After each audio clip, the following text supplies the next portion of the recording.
Hi, this is Kaery with Kaery Concealed and the Active Self-Protection Extra channel.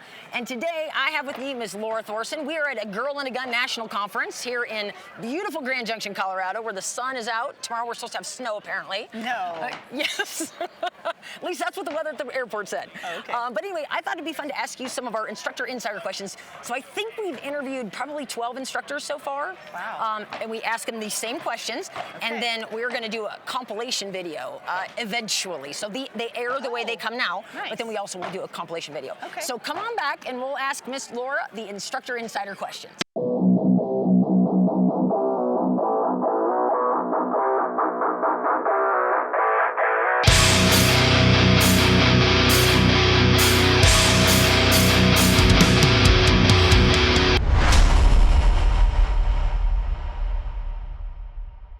Welcome back. Well, let's start with our questions with Miss Laura. All right, so tell us a little bit about yourself and where people can find you. Okay. Well, I'm an instructor with Defenders USA. I also host the live podcast called Defenders Live, and I'm located in Southwest Montana. Okay. What do you spend your days doing? Well, I have an advertising and marketing business. My husband's a saddle maker, and I also am a podcast host, which has turned into almost a full-time job. I believe that. Yeah. You do a great job at that too, by the way. Thank you. Yeah, Defenders Live. That's where they can find you on that. Yeah, that's I enjoy that a lot. All right. So, for how long have you been an instructor? That's our first question. Okay. Well, I got my first certification in 2020, so 4 years. Very cool. All right. And what was your first gun, and what is your current favorite gun? Oh gosh, my first gun was a Smith & Wesson MMP 2.0. Yep. Iron sights. Yep. Yep.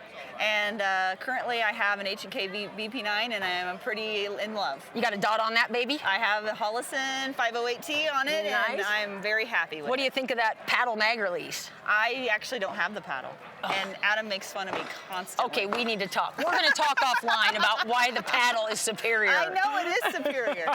I was so excited when... I've just myelinated those neural pathways Oh, it's so easy hard. to change those. Is it? Oh, I'm not even kidding. We'll talk That's about what it I've offline. been told. Okay. But, okay, so, all right, so we know your first That comfort. part out. No, that's good. Okay, currently, what are you enjoying most about teaching? Oh, like yeah. which classes or which topics are you enjoying most? I don't even care what the topic is. I just am enjoying people. I think for me, those people are what I care about, and the subject matter is important, but I think I'm learning better how to communicate with people, how to understand people, how to, like I said before, meet them where they are and get them to where they need to go. Be more concerned about their needs than mine, and just that whole thing is like, that is, when you do that, everything changes. It does, and everything falls into place. Yeah, huh? Then you don't have to worry so much about what do I say next and where do we go next. I mean, you have to keep that in the back of your mind, but I think caring about people is really important. And you have, I think it requires a certain amount of competence and confidence to be able to teach like that. Sure. Once you attain that, and you attained it in, 4 years from when you got your, you were this way before you started even the cohort.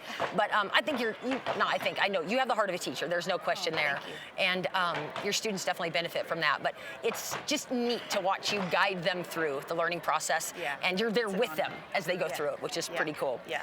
All right, what's one helpful hint you can share with instructors just starting out?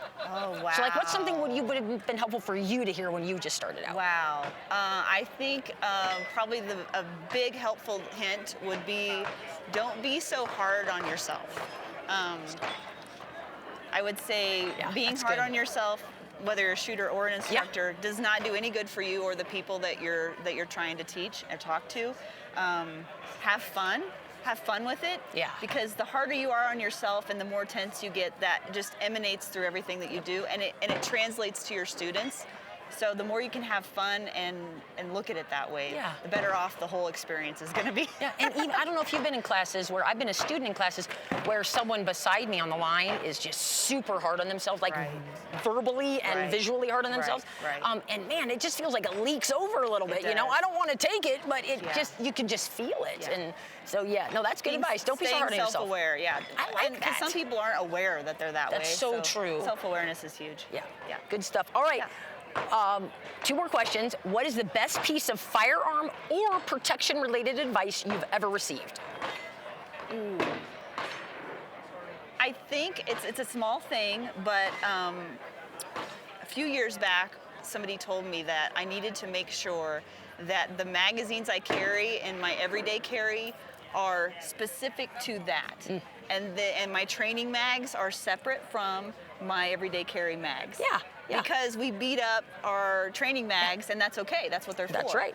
But we don't want to have beat up mags in our everyday carry gun, because if our mag fails, our gun fails. That's right. So that was one of the best pieces of advice. That's a good one. I like that. I like I said that. Mag fails, the gun fails. Yeah.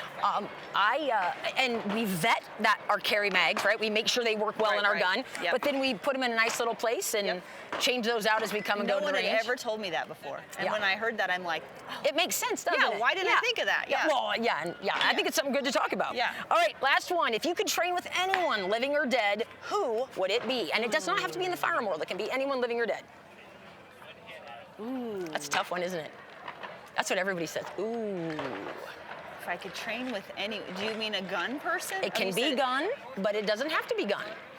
It can be OC, it can be hand-to-hand, it can be anything.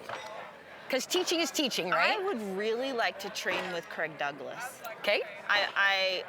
What about? I watch all of his stuff. Okay. Because I think that what he teaches, I'm not sure I possess yet. So okay. I think maybe that portion of my meaning like edge weapons or improvised weapons, impact weapons, contact. Managing unknown contacts, the whole thing. I gotcha.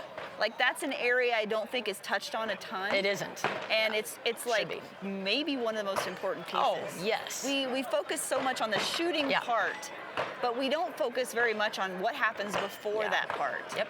And that's probably the most important part. Yeah. So, he's kind of up there in my book. Good stuff. Yeah. Good stuff. Yeah. All right. Well, thanks for your time, Miss Laura. I appreciate it. Anytime.